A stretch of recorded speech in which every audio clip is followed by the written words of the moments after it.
우리 한 목소리로 하나님의 말씀을 읽겠습니다.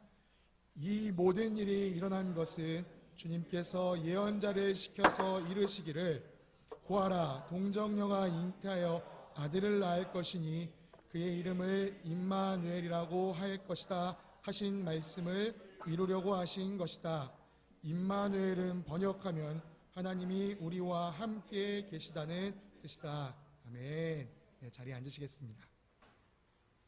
여러분, 제 목소리가 약간 쉬어있는 것을 양해 부탁드립니다. 어제 청소년 아이들과 저희가 은혜 집회를 함께 다녀왔는데요, 제가 거기서 주체하지 못하고 찬양을 부르고 기도하다 보니까 목이 조금 나가 있는 상태입니다. 여러분, 듣기 조금 어려우시더라도 양해해 주시고 들어주시기 부탁드리겠습니다.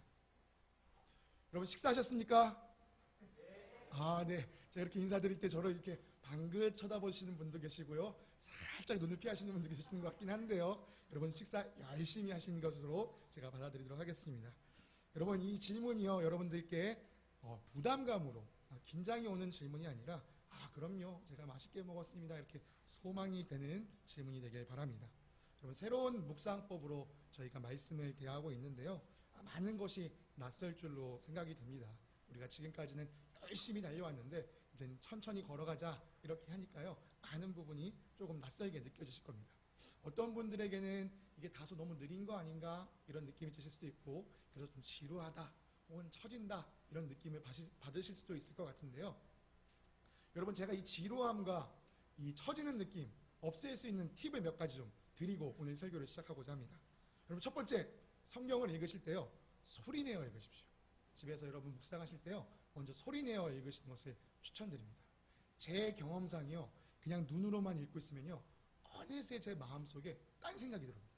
그래서 읽다가 딴 생각하다가 내가 어디까지 읽었지? 이럴 때가 종종 있더라고요. 여러분, 소리내서 읽으면요, 내가 소리내다는 게 끊어지면 나도 순간적으로 소리가 끊어졌네 하면서 바로 읽게 됩니다. 그렇기 때문에 여러분들이 소리내어 읽으시는 것을 추천드립니다. 이 소리내어 읽으시면 여러 가지 효과가 있습니다. 눈으로만 읽으면 눈으로 한 번만 읽는데요, 소리내어 읽으면 눈으로 읽게 되시고 입으로 읽게 되시고 또 귀로 읽게 되신다는 것, 이 세 가지 효과가 있다는 것 기억하시면 좋을 것 같습니다. 여러분, 두 번째로는요, 이 본문을 우리가 3일 동안 한 가지를 반복해서 읽다 보니까요, 이거 어제 읽은 건데 이런 마음으로 우리가 쉽게 대할 수 있습니다. 그거를 타파할 수 있는 방법은요, 여러분이 매일 성경을 읽으실 때 내가 놓친 게 없을까? 이 긴장감을 가지고 읽으시면 됩니다. 여러분, 정말 성경이 놀라운 게요, 내가 다 이해하고 읽은 것 같은데요, 읽고 읽을수록요, 새로운 것이 나타납니다. 여러분, 그래서 본문을 반복하여 읽으실 때요, 내가 놓친 것은 없나? 이렇게 기대감을 가지고 읽으시면 좋겠습니다. 세 번째로는요, 다양한 번역본을 읽어보시기를 추천드립니다. 우리 교회는 지금 새 번역이라는 성경을 가지고 읽고 있습니다. 한글 성경에도 개역개정, 우리말 성경, 쉬운 성경, 현대인 성경, 다양한 것들이 있는데요, 여러분, 이 다양한 성경들을 함께 참조하시기를 권면드립니다. 물론 당연히 우리가 함께 읽고 있는 이 새 번역을 중심으로 다른 번역본들을 읽어보시는 것을 추천드립니다. 혹은 내가 다른 언어가 좀 더 편하다, 아마 유력한 언어는 영어가 될 수 있을 것 같은데 그런 분들은 영어 성경을 사용하셔도 좋을 것 같습니다. 다만 우리 아이들에게 영어 공부도 시켜야지 하는 욕심으로 아이들에게 영어 성경 읽어라 이렇게 강요하시면요, 애들이 성경도 안 읽고 영어 공부도 안 되니까요, 그냥 성경 읽어라 이렇게만 해주셔도 좋을 것 같습니다. 서론이 많이 길었는데요, 그만큼 여러분이 건강한 식사 생활을 하시기를 간절히 바라는 마음으로 이렇게 말씀을 드렸습니다. 오늘 우리가 함께 읽은 말씀은 이 마태복음 1장에 기록되어 있는 말씀이었습니다. 우리가 이번 주에 마태복음 1장과 2장, 이 두 장을 묵상했는데요, 아마 여기 계신 많은 분들이 이 말씀에 마음이 많이 가셨으리라고 생각합니다. 우리에게 너무나도 익숙한 말씀입니다. 그래서 도대체 여기서 더 무슨 새로운 것이 나올 수 있을까 싶은데요, 저도 이번 주에 계속 이 말씀을 묵상하면서 주님이 주시는 놀라운 은혜를 체험할 수 있었습니다. 여러분, 그것을 우리는 함께 이 시간 나누기 원합니다. 이미 말씀드렸던 것처럼요, 이 마태복음이라는 책은 마태 사도가 유대계 그리스도인들을 주요 대상으로 쓴 책이었습니다. 그래서 이 마태복음에는요, 다른 복음서와 달리 구약 성경이 많이 기록되어 있습니다. 이런 구약 말씀이 이렇게 이루어졌다라는 것을 보여주기 위해서죠. 하나님께서 이렇게 예언하셨는데 그 예언이 예수 그리스도를 통해 이렇게 이루어진 것이다 라고 보여주는 것입니다. 특별히 이 마태복음 1장과 2절은 그것이 아주 도드라지게 드러납니다. 여러분 원래 설교나 이 책은요, 이 초반에 사람의 마음을 확 끌어야 됩니다.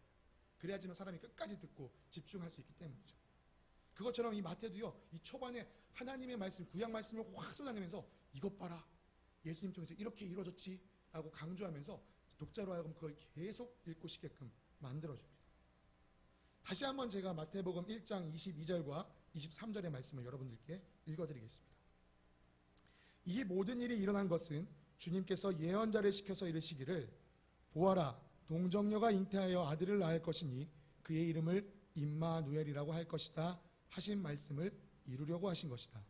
임마누엘은 번역하면 하나님이 우리와 함께 계시다는 뜻이다. 여러분 이 말씀, 이 말씀을 자체를 살피기 전에 우리가 다시 한번 이번 주에 묵상했던 이 1장과 2장에 기록되어 있었던 구약의 인용 말씀을 한번 생각해 보기 원합니다.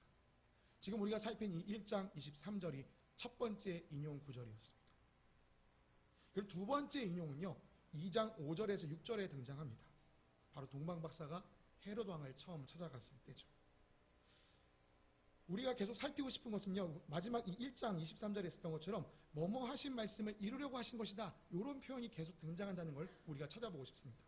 그런데 안타깝게도 요 2장 5절 6절에는 그런 표현은 보이지 않습니다. 그렇지만 우리는 이 말씀을 통해서 하나님이 이렇게 하셨구나 라는 사실을 알 수 있습니다.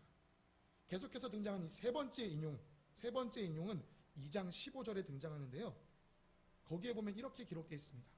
뭐뭐 하신 말씀을 이루시려는 것이었다. 그리고 이어지는 네 번째 인용이 17절, 2장 17절에 등장합니다. 이리하여 예언자 예레미야를 시켜서 하신 말씀이 이루어졌다. 그리고 마지막 인용은 2장 23절에 등장합니다.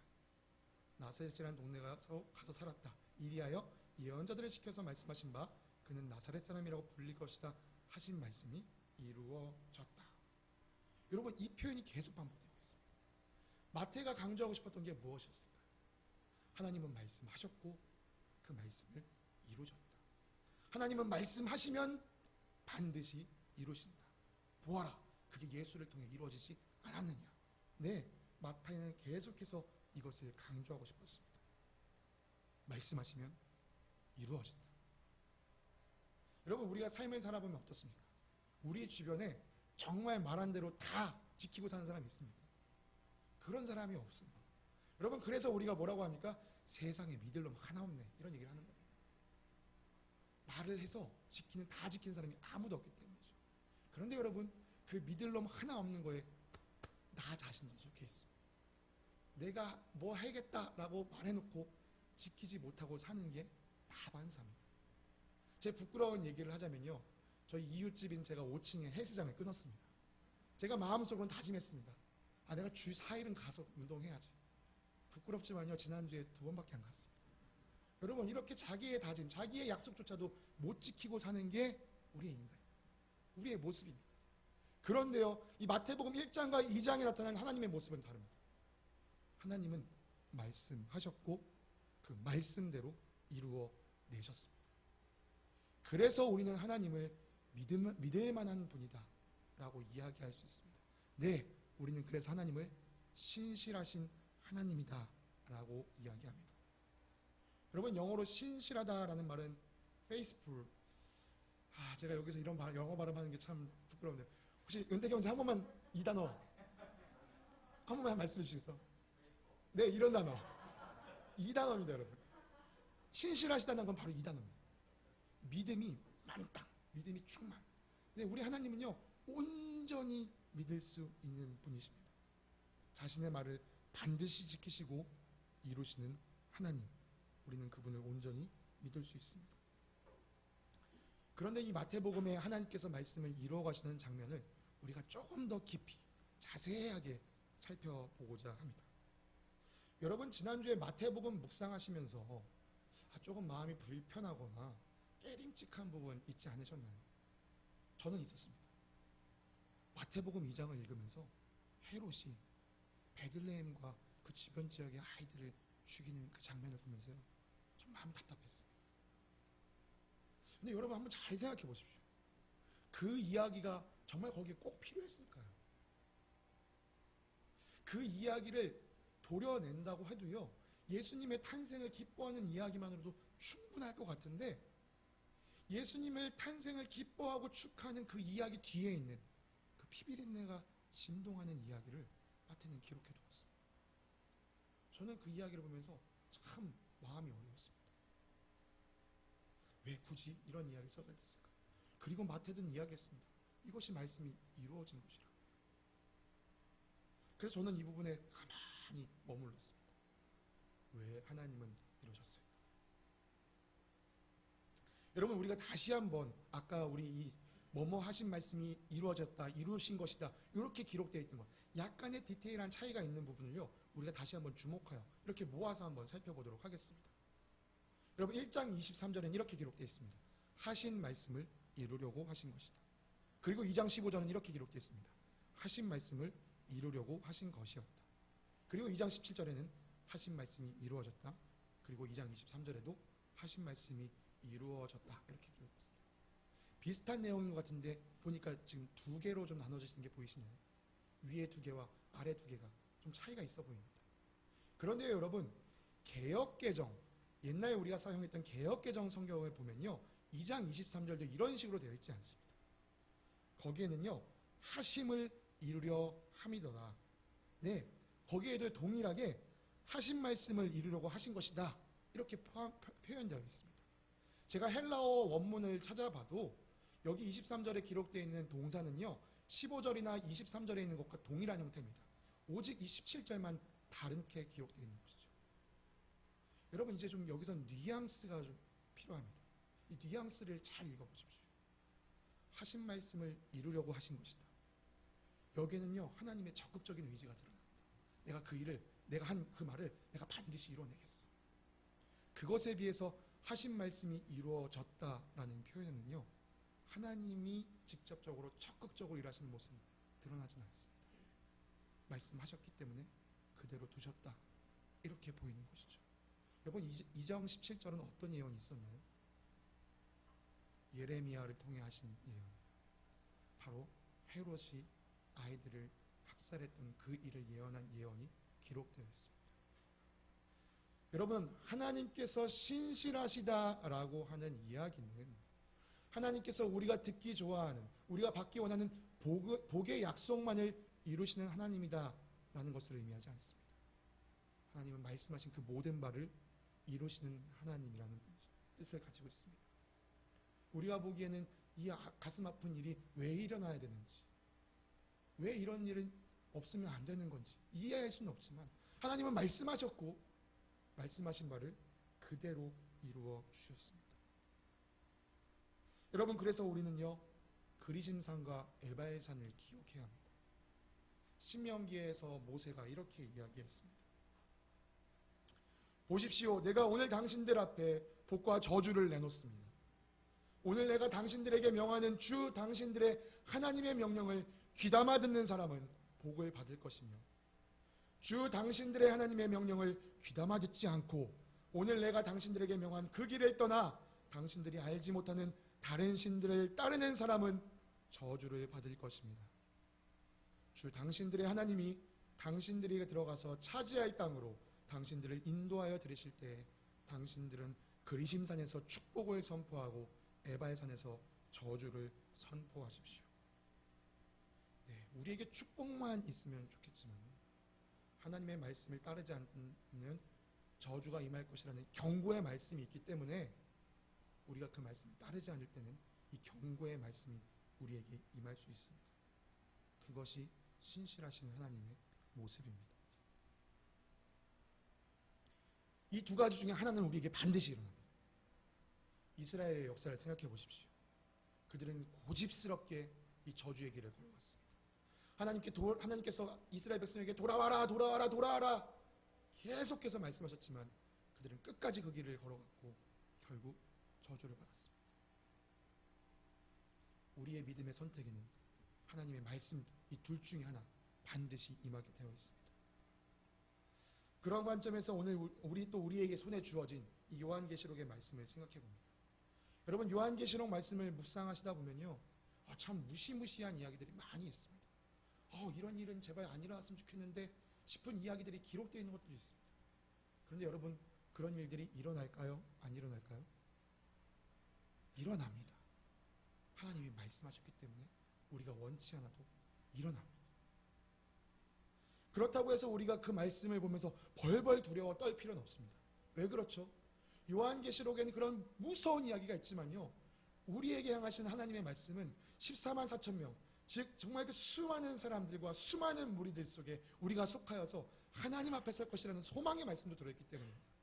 우리는 그 저주의 말씀을 보고 두려워하지 않습니다. 우리에게 주신 그 소망의 말씀을 보고 기뻐하는 사람들입니다. 우리는 요즘 이렇게 14만 4천 이런 이야기하면 왠지 모르게 이 한국교회에서는 거부감이 드는 게 있죠. 요즘 이 이단의 무리들이, 이 신천지들이 이런 표현들을 갖다 쓰면서 이 성경에 기록되어 있는 말씀임에도 불구하고 우리 안에 거부감이 들 때가 종종 있습니다. 저는 이거 참 안타까운 일이라고 생각합니다. 우리 성경에 기록되어 있는 이 말씀, 주님께서 말씀하신 이 종말의 말씀을 우리가 기억하면서 정말 예수님을 기대하면서 살아야 되는데, 어느샌가 이 종말의 말씀을 사이비 이단들에게 뺏겨서 주님께서 이루실 그 말씀에 대한 기대감을 우리에게 사라져버리게 했기 때문이죠. 제가 각설하고 다시 한번 이야기로 돌아가겠습니다. 여러분, 어떤 사람들은 이렇게 얘기합니다. 우리에게 축복의 말씀만 이루어질 것을 기대하면서요, 어떤 사람들은 이렇게 얘기합니다.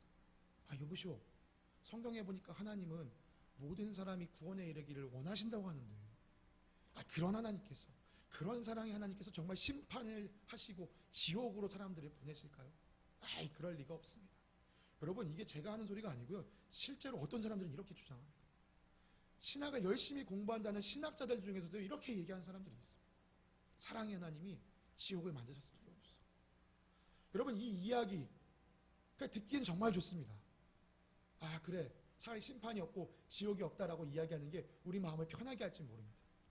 그렇지만 우리의 마음을 편하게 하고자 하나님을 거짓말쟁이로 만들 수는 없습니다.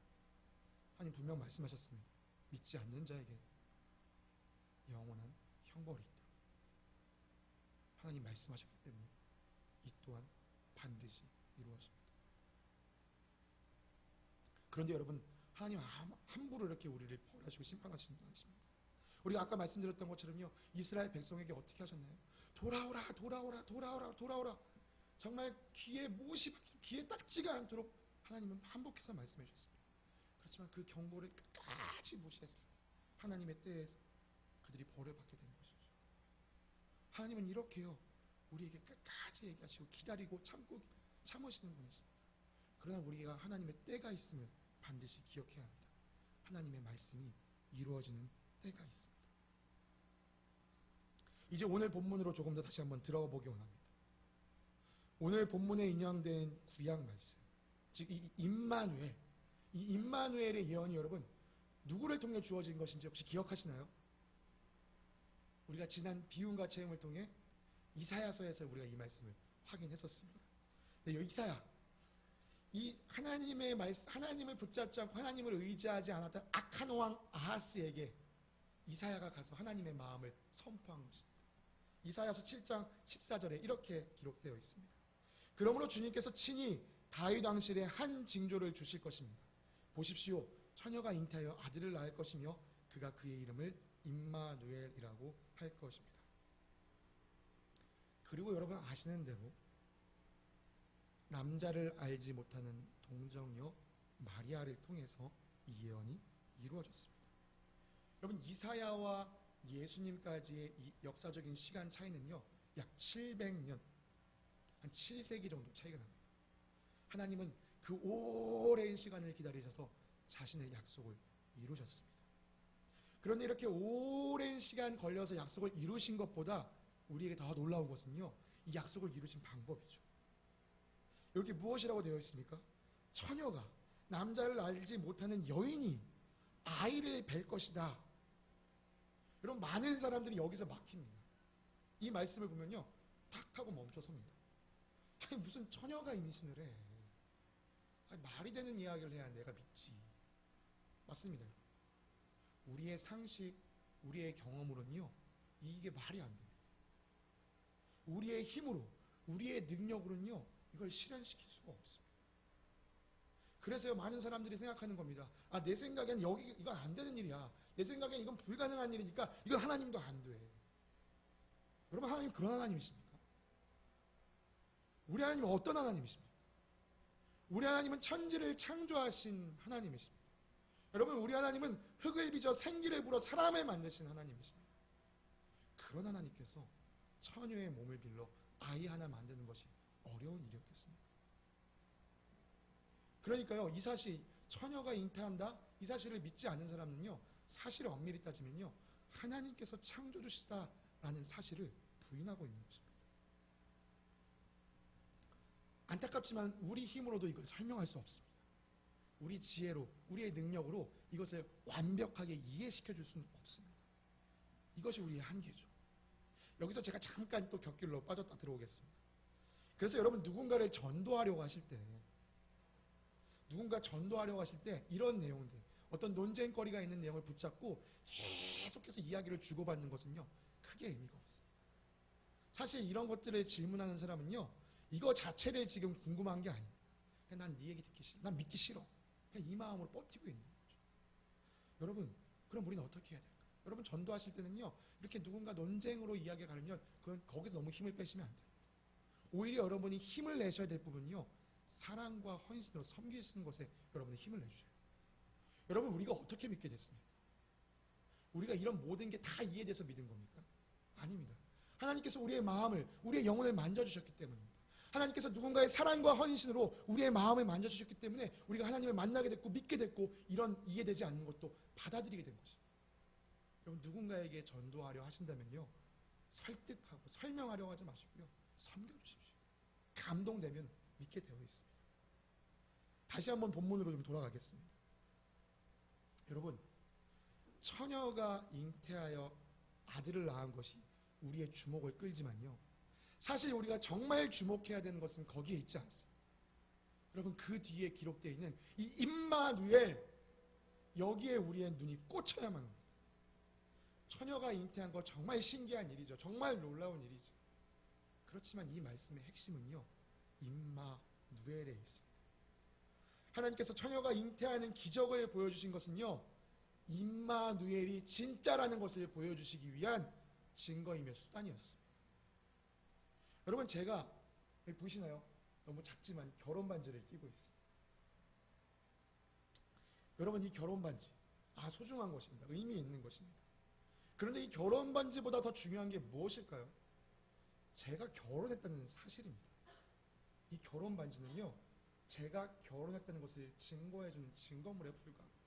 그런데 제가 이 결혼 반지가 예쁘다고 이걸 보면서, 이야, 내 손에 결혼 반지가 있구나, 여기에 감동할 수 있습니다. 아닙니다. 제가 감동해야 될 포인트는 결혼 반지가 내 손에 있는 게 아니라, 와, 저 여인이 내 옆에 있구나, 제가 여기에 감동을 해야 해요. 여러분, 처녀가 잉태한 거 신기한 일이죠. 거기에 우리가 감동할 게 아닙니다. 임마누엘에 여러분 감동하셔야 됩니다. 임마누엘이 무슨 뜻입니까? 마태가 친절하게 해석해 줬습니다. 하나님이 우리와 함께 계시다. 하나님이 우리와 함께 계시다. 여러분, 여기에 감동하셔야 됩니다. 하나님께서 우리와 함께 계신다고? 여러분,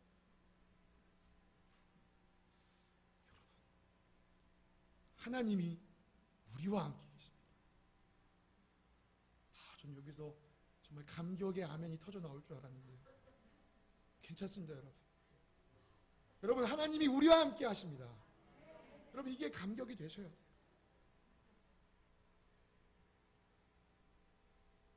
우리와 함께 하기 원하시는 하나님의 마음이 이 임마누엘에 담겨 있는 것입니다.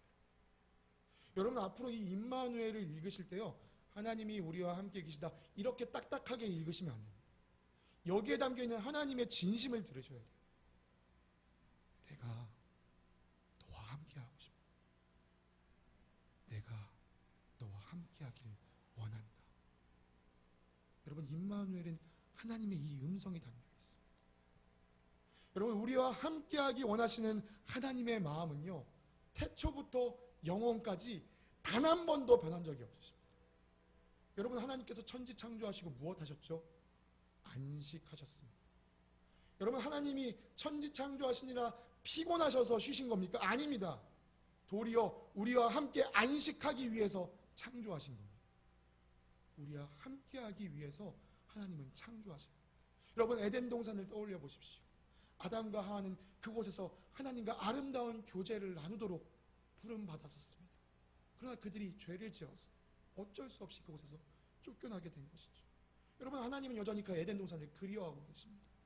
그래서 이스라엘 백성을 이집트에서 끌어내시면서 광야에서 그들과 함께할 성막을 그들에게 짓도록 명령하셨습니다. 여러분, 성막이 지어져서 광야에서 바쳐지던 그 장면, 여러분 출애굽기 40장을 읽어보십시오. 하나님의 영광이 얼마나 강하게 임했는지 저는 거기서 하나님께서 기뻐하시면서 임하시는 모습을 바라봅니다. 내가 다시 너희들과 함께하는구나. 여러분, 우리와 함께하기를 원하시는 하나님의 마음을 가장 잘 알았던 사람이 바로 다윗입니다. 여러분, 다윗은요 이런 고백을 올렸습니다. 주의 집에서의 하루가 다른 곳의 첫날보다 좋습니다. 내가 악인의 장막에서 살기보다는요 하나님의 문, 하나님의 집, 하나님의 그 성전의 문지기로 있는 것이 훨씬 좋습니다. 다윗은 정말 하나님께서 자기와 함께 하신다는 것, 함께 하기를 기뻐하신다는 사실을 알았고 자기 역시 하나님과 함께 하기를 원한다라고 고백하고 있습니다. 그래서 하나님은요 다윗에게 네가 정말 내 마음에 합한 자구나 이렇게 칭찬하여 주고 계십니다.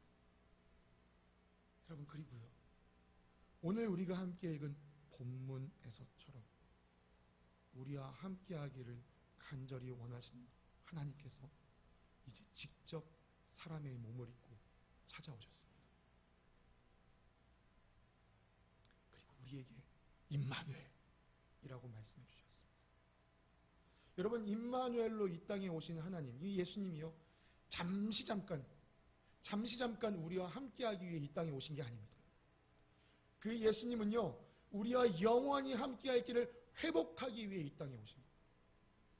여러분, 그래서 예수님은요 영원히 함께하고 우리와 영원히 함께하고 싶은 하나님의 마음을 이렇게 표현해 주셨습니다. 내가 가서 너희가 있을 곳을 마련하면 다시 와서 너희를 나에게로 데려다가 내가 있는 곳에 너희도 함께 있게 하겠다. 여러분, 예수님이 승천하시면서 제자들에게 이 말씀을 주신 거예요. 내가 다시 오면 너희와 영원히 함께 있도록 내가 그곳에 너희를 인도할 거예요. 여러분, 우리와 함께하기를 원하시는 이 하나님의 마음, 다시 한번 말씀드리지만 태초부터 영원까지 그 사이에 있는 오늘 지금도 동일하십니다. 하나님 우리와 함께하길 원하십니다. 여러분, 그래서 여러분 이제 임마누엘 이 단어를 들으실 때요 여러분은 반드시 이전과는 다르게 들으셔야 합니다.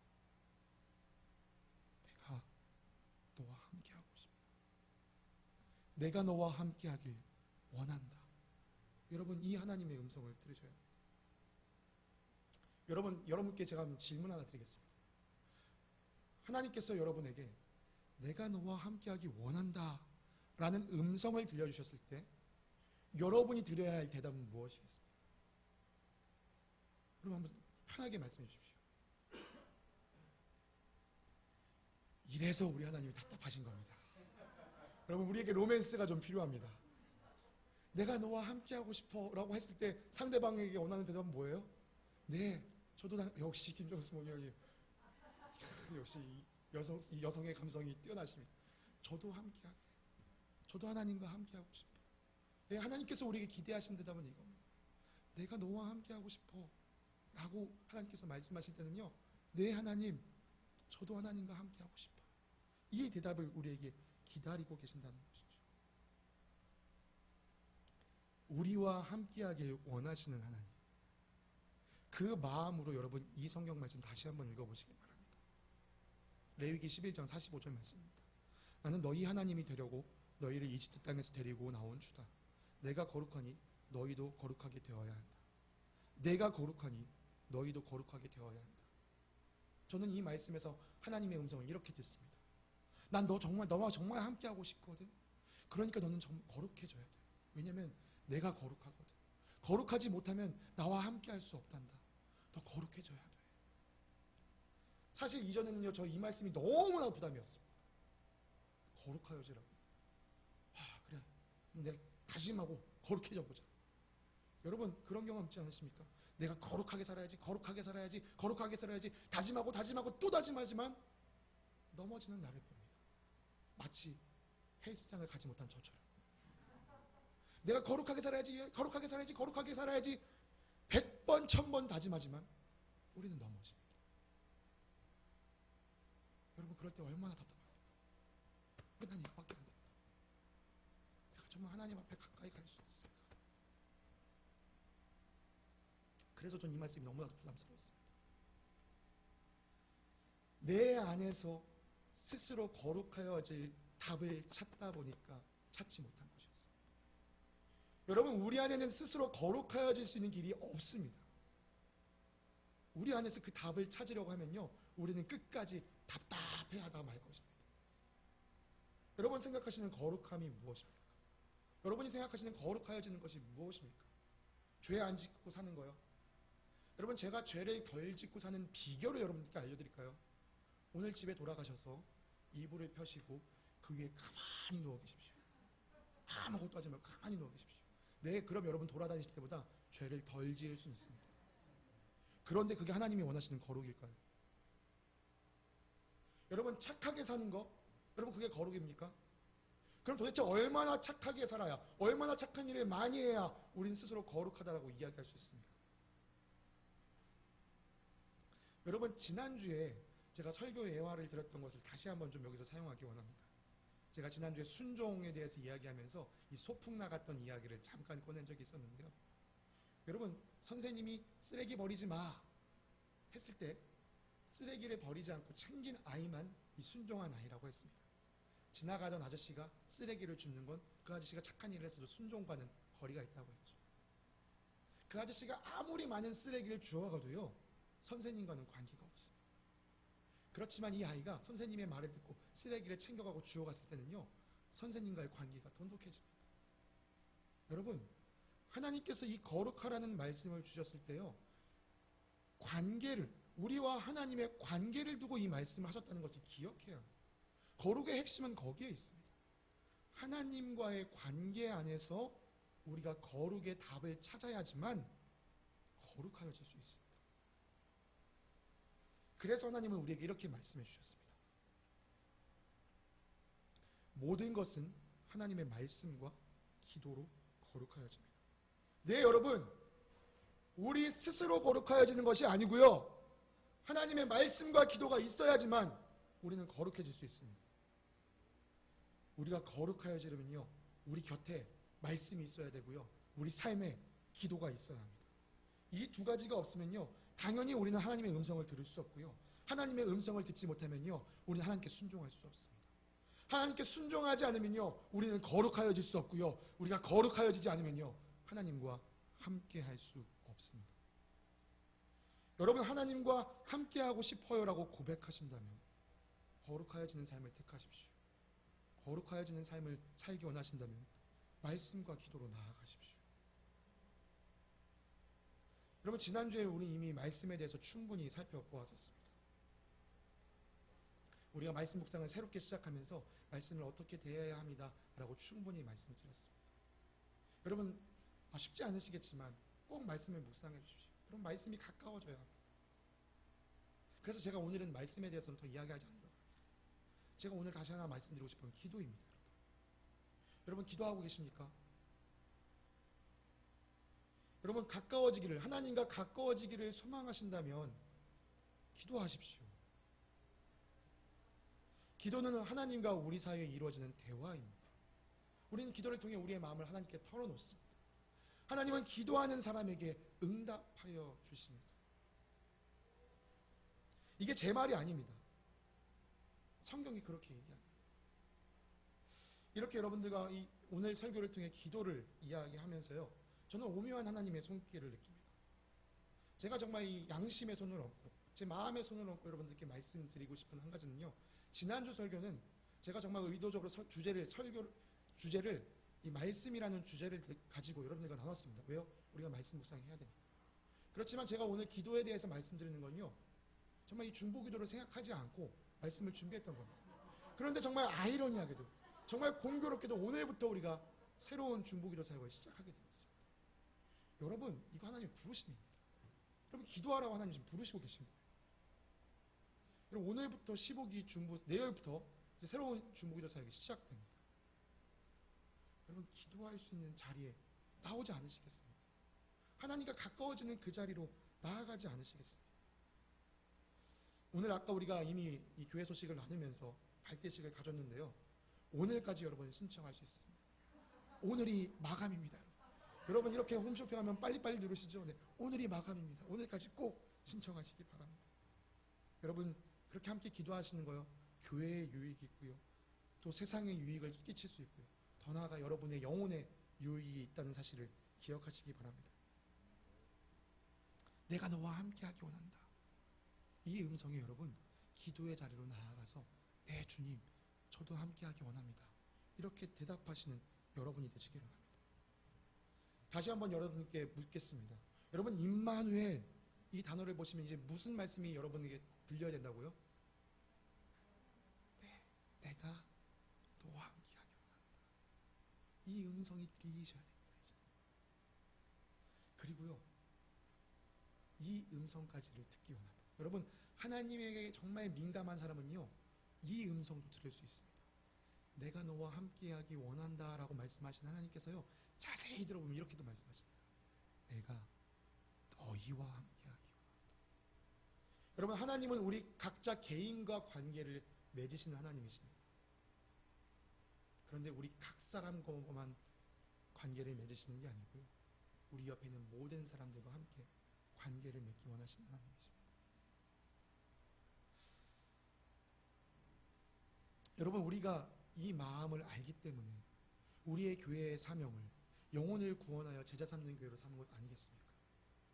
하나님께서 여전히 함께하고자 하는 사람들이 우리 주변에 널려 있는데 그들이 아직 하나님을 알지 못하기 때문에 우리가 이것을 우리의 교회의 사명으로 붙들고 나아가는 것 아니겠습니까?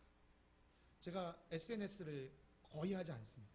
유일하게 하는 건 이제 여러분들과 소통하는 카톡 하나뿐인데요. 제가 그래서 카톡의 이 프로필들을 종종 보곤 합니다. 우리 사랑하는 김미선 목자님께서 또 우리 이상규 목자님께서 7월 말 그리고 8월 초에 전도 여행을 가신다는 거를 SNS에서 그 카톡 프로필 사진을 보고 제가 확인을 했습니다. 여러분 저 떠나는 발걸음이요 바로 이 마음을 알기 때문입니다. 내가 너희와 함께하길 원하는데 아직 주변에 하나님을 믿지 않는 사람들이 있구나. 부디 제가 소망하기는요 그 전도여행을 통해서 많은 것 경험하시고 우리 교회 안에서 아름다운 간증이 나눠지기를 소망합니다. 그것을 통해서 우리가 다시 한번 주님의 마음을 보기 원합니다. 아, 우리가 영혼 구원하기 위해 이 자리에 모여있구나. 그리고 더 나아가서요 우리가 이 음성도 들어야 합니다. 내가 너희와 함께하기 원한다 했을 때 이 너희에는요 우리 이 모여있는 공동체를 이야기하기도 합니다. 여러분 하나님께서 나를 받으심 같이 하나님께서 옆에 있는 지체를 받으신 줄로 믿으시기 바랍니다. 여러분 때때로 옆에 있는 지체가요 내 눈에 성이 안 찰 때가 있습니다. 내 마음에 들지 않을 때가 있어요. 그렇지만요 그 지체 역시 하나님께서 받으신 사람, 하나님께서 받으셨다면 여러분이 무엇이라고 그 사람을 평가하시겠습니까? 여러분 우리와 함께하기 원하시는 그 하나님의 마음을 읽어내셔야만 합니다. 오늘 우리 이렇게 임마누엘이라는 한 단어를 붙잡고 그 안에 담겨있는 하나님의 마음을 읽어내려고 했습니다. 그리고 그 마음을 읽은 사람이 어떻게 살아가야 하는가에 대해서 이야기를 나눴습니다. 참 부끄러운 고백인데요. 제가 이 임마누엘의 이야기를요 성탄절이 아닌 시기에 읽어본 건 처음인 것 같습니다. 아니 모든 성탄절을 다 포함해서 이 임마누엘을 이렇게 깊이 이해하고자 했던 적은 없었던 것 같습니다. 그런데 이번에 한 주간 정말 이 마태복음 한 장을 붙들고 계속 읽고 또 읽으려 했을 때 하나님은 계속해서 이 임마누엘을 통해서 저에게 내가 너와 함께하고 싶다. 내가 너와 함께하기를 원한다. 이 음성을 들려주시는 것을 느낄 수 있었습니다. 여러분 이제는 우리가 하나님께 반응할 차례입니다. 내가 너와 함께하길 원한다는 하나님의 부르심에 여러분은 무엇이라고 대답하시겠습니까? 우리 시간 우리의 진솔한 마음을 찬양으로 하나님께 올려드리기 원합니다. 여러분 허락하신다면 이 시간 자리에서 좀 함께 일어나 주시길 부탁드립니다. 이 시간 우리 함께 주님 곁으로라는 찬양을 부르시면서 우리의 마음을 고백하기 원합니다. 여러분, 이 찬양을 부르실 때 이런 마음의 고백을 담기 원합니다. 주님, 제가 주님 곁으로 나아가기 원합니다. 주님, 날 이끌어 주십시오. 저는 주님께서 이끌어 주시는 대로 순종하며 살겠습니다. 이제부터 말씀을 가까이 하고 기도하는 일에 힘씁니다. 내가 주님의 복음을 전하는 일에 힘쓰고 공동체에 있는 우리 지체들을 사랑하는 일에 힘쓰겠습니다. 우리 함께 이 찬양을 주님께 올려드리실 때 이 진솔한 고백, 내가 주님과 함께하기 원합니다, 이 고백을 함께 올려드리기 원합니다. 우리 함께 찬양으로 주님 앞에 나아가겠습니다.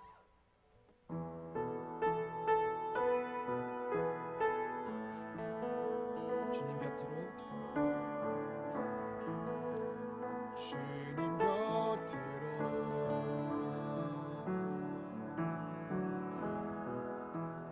날 이끄소서.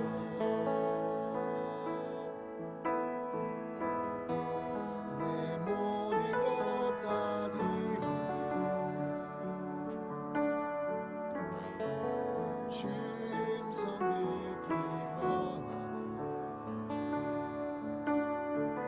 나의 찬송아, 나의 찬송아,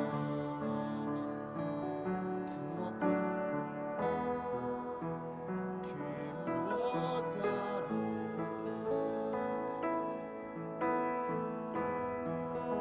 바꿀 수 없는 주 사랑. 그 품 안에 안기십시오.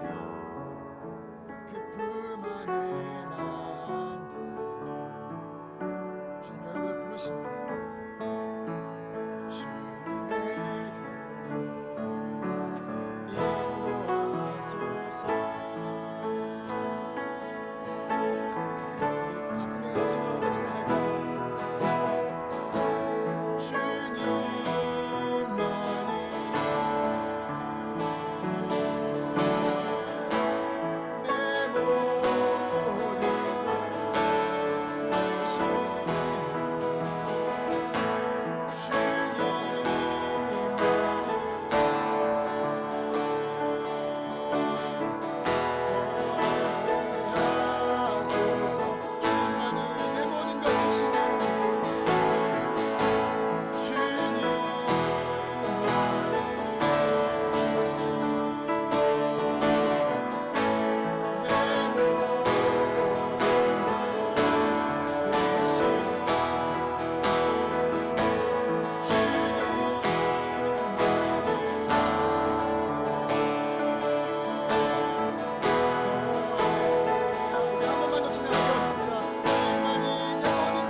서신체로 기도하기 원합니다.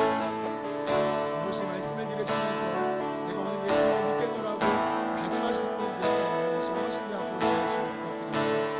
내가 다시 한번 주님 앞에 온전한 헌신을 올려드리기 원합니다. 더욱 재헌신하시는 분이 계시다면 그분 역시 헌신대 앞으로 나오시기 원합니다. 여러분, 서신 자리에서 우리 함께 기도하기 원합니다. 내가 너와 함께하기 원합니다. 이 음성을 들려주시면 감사드립니다. 나도 나의 입술과 내 마음과 입술을 다하여서 내 모든 삶을 다하여서 주님, 나도 주님과 함께하기를 원합니다라고 온전한 고백을 올려드리는 믿음의 사람이 되길 원한다고, 이제 우리 함께 이 진솔한 고백을 주님 함께 기도로 올려드리도록 하겠습니다. 함께 기도하며 나아가겠습니다.